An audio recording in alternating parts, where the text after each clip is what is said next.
मिरजेत सालाबाद प्रमाणे यावर्षी देखील स्वर्गीय अहमद बाशा चौक कलाक्रीडा सांस्कृतिक मंडळाच्या वतीनं पैगंबर जयंतीनिमित्त महाप्रसादाचा कार्यक्रम आयोजित करण्यात आला।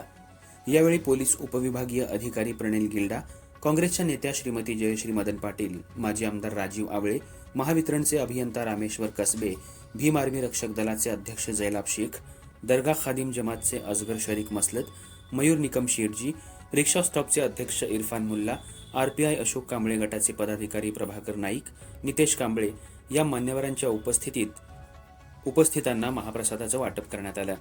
या महाप्रसादाचा लाभ सुमारे 5,000हून अधिक नागरिकांनी घेतला। स्वर्गीय अहमद बाशा चौक कलाक्रीडा सांस्कृतिक मंडळाच्या वतीनं दरवर्षी हा कार्यक्रम घेण्यात येतो।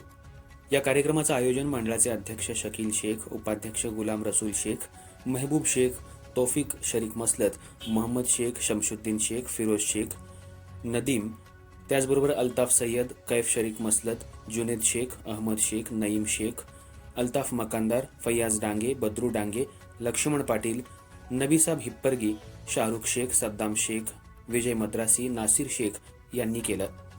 स्वर्गीय अहमद बाशा चौक कलाक्रीडा आणि सांस्कृतिक मंडळाच्या वतीनं पैगंबर जयंतीनिमित्त विविध उपक्रम राबवण्याबरोबरच नागरिकांना महाप्रसादाचा लाभ देण्याचा कार्यक्रम कौतुकास्पद असल्याचं मत पोलीस उपविभागीय अधिकारी प्रणिल गिल्डा यांनी व्यक्त केलं।